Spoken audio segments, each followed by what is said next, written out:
Morning everyone, welcome to our second Soil to Salad workshop. All right, so our second workshop today is called Growing as a Family, and we have the wonderful Leanne Cohen is going to be presenting this workshop. It's all about growing with kids and getting kids in the garden. And Leanne has a lot of expertise in this area. A couple of years ago, she launched a program called More Peas, Please. Some of you may have been aware of it. I know I certainly read about it in the newspaper. A great program. And Leanne, in the reality, is a mom of two, and she lives in Hammond. She's here today to give us a talk on gardening with kids. So I would like to say thank you, Van City.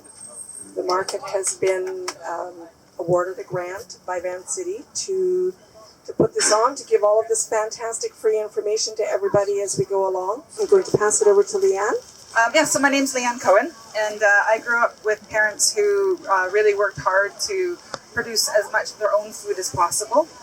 So we had gardens growing up, and they'd always give my brother and I a little space to plant our own gardens. And so when I had kids and I moved back here to raise them, and I had property and I was able to start a garden, I thought, oh, this will be easy. I've been gardening my whole life.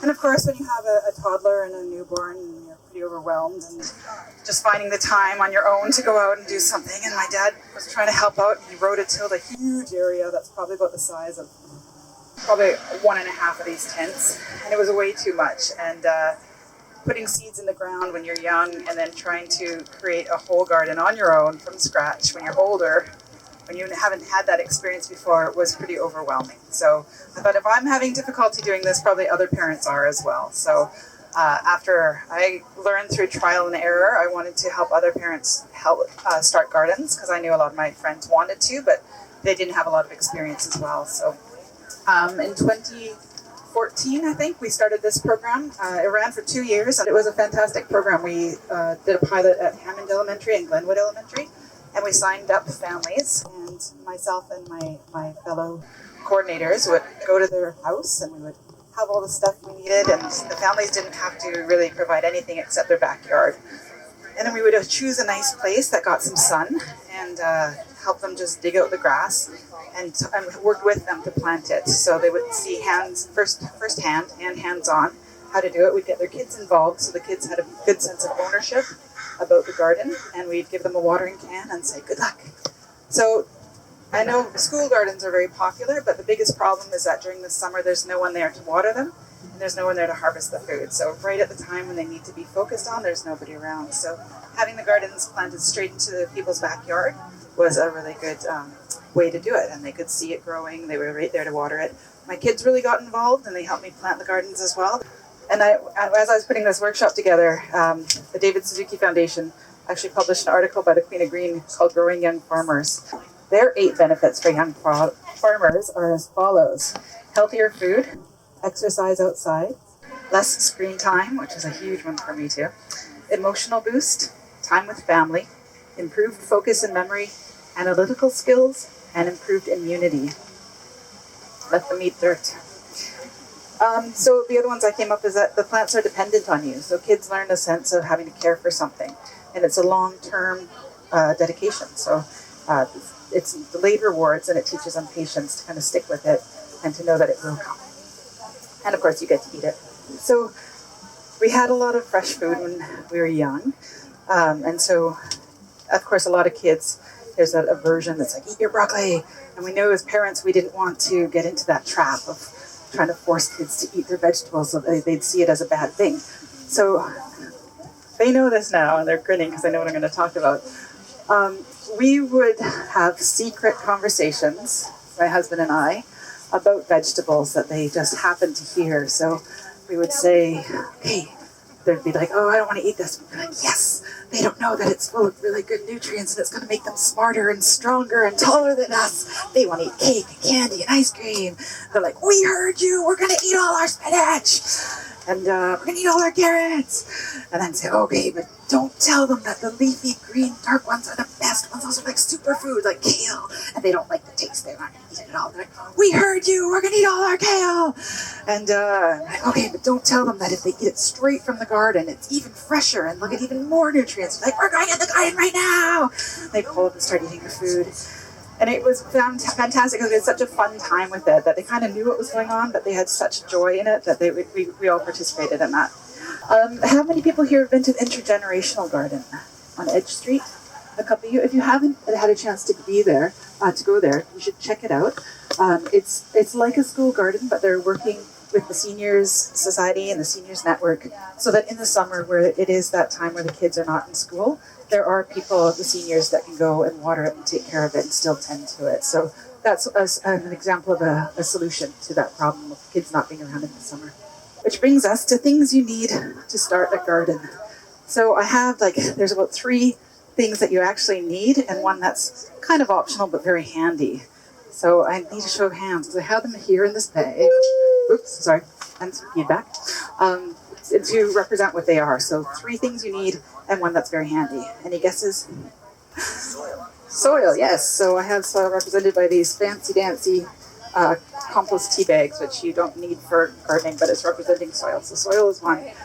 So 2 others that you need and one that's very handy. Sunshine, I don't have another bag. But yeah, and even if it's not sunny bright, you do still need the light. That is true. Okay. Seeds, yes, that's good. Seeds, that's what you want. Okay, so one more that's water, yes. Water can. And one more. Shovel, there you are. So when I was putting this workshop together and when we were doing more peas, I think one of the things I really wanted to impress that you don't need a lot of stuff. If you go to any kind of gardening store, they will tell you you need a lot of stuff, and really you don't need a lot of stuff. So this is the optional one because you can dig with your hands. But if you're starting with an area that's already grassed, you will need a larger shovel to turn that over. But really all you need are the seeds, dirt, and water.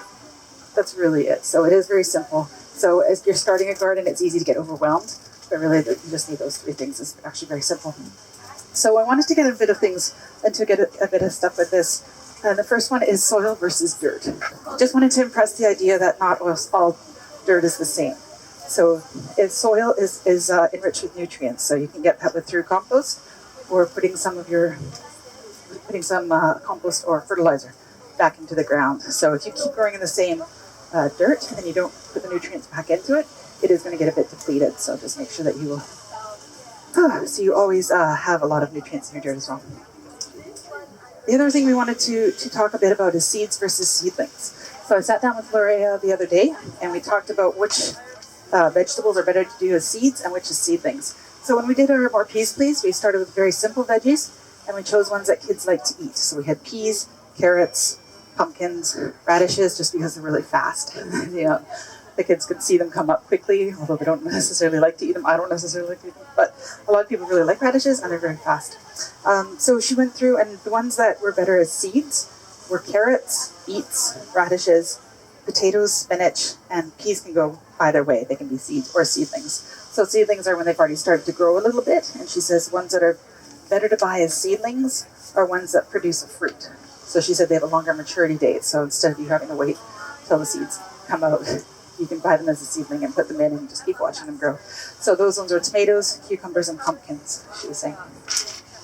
Yeah, so the other simple thing about growing with kids is you don't have to have a backyard. If you have a back deck, you can also have the containers and plant on there. So the main thing is it's easier than you think. Just get started, and you can plant anywhere. So where to buy seeds and seedlings? Does anybody have a place that they love that they want to share? Where's the farmers market? The farmers market. There's lots of places here that sell the seeds and seedlings.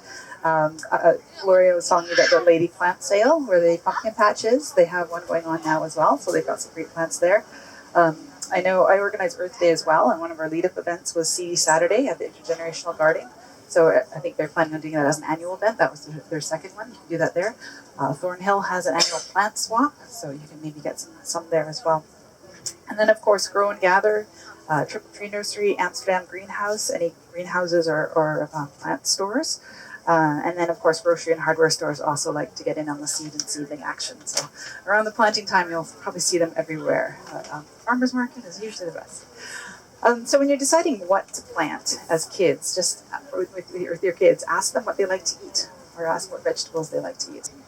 So if you're looking at something very fast, as I mentioned, radishes.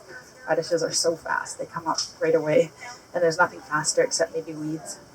But they're not as tasty. So the tasty ones are sugar peas, carrots, cucumbers, and tomatoes. Those are ones that my kids love to eat straight from the garden. Healthy ones are spinach and kale, any of the dark leafy greens. And then fun ones are like pumpkins, so you can have your own jack-o'-lantern. And then any kind of specialty seeds. If you go into a seed store, you'll see things like rainbow carrots or the dragon beans. Or there's a dragon tongue bean. I think we tried one year that was like purple streaks on it. It was gorgeous. It was actually very tasty as well. So there's lots of things to try. And once you kind of get some basics down or you feel like you want to experiment, you can start to branch out. It doesn't have to be fancy, but there is a lot of potential to get fancy with your garden. Another thing you can think of when you're starting and planting your garden, besides which way the sun's coming, because you don't want to plant anything that grows tall in front of something that will need the sunshine. So we put the peas along the back, and we did use willow branches, and then set them up in kind of trellis. So it would stick some in going this way, some going that way, and then just weave them in and out. So it formed a bit of a harder trellis. You, of course, can buy trellises pretty much anywhere, or you can have it growing up one of your walls and just have things for it to grab onto. So we did that, and the peas were up along the back, so they wouldn't block anything. And I can't remember the exact order, but I think carrots were kind of in the front. And we also planted the radishes in among the carrots, I think a couple of times, so that it would naturally space them, because carrots come up very clumpy, and so you have to thin them out, otherwise they won't grow as big. They have to have the space to grow into. And I would highly recommend making a map of your garden when you plant it. We did rows, which were very easy, and we had the seeds in little envelopes. So we just used the envelopes on top of sticks stuck in the ground to mark what was in each row. So it was really easy for the people to remember what was in each row. And we kind of made walkways in between them. And this was one of the banes of my existence when I had young children. I had this vision the first time I went planting with my daughter when she was probably about 2. I had this really idyllic image of us in the garden, the sunshine, quality time. And I would poke a hole, she would drop in a corn kernel. I would poke another hole, she would put another one in. We'd water it together, and it was just lovely. And the reality, of course, was quite different. She'd get distracted and wander away. Over here, over here. And they were laughing in the car because I was telling them one of the hardest things was that they would always walk where the plants were. And there'd be no plants for miles, and they'd step onto one plant that was just starting to come up. So really?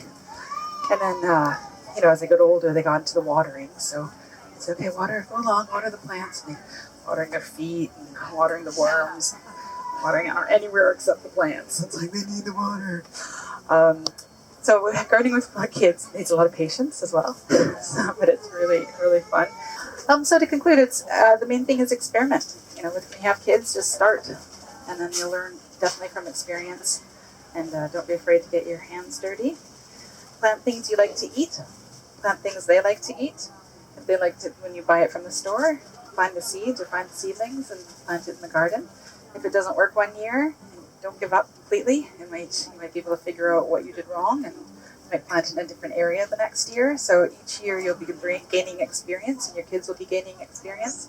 So try different things, try new things, and eat right from the garden. There's really nothing else like it, to be able to just walk into the garden and pick it and eat it, and it's amazing. Share your seeds and veggies with your friends and neighbors.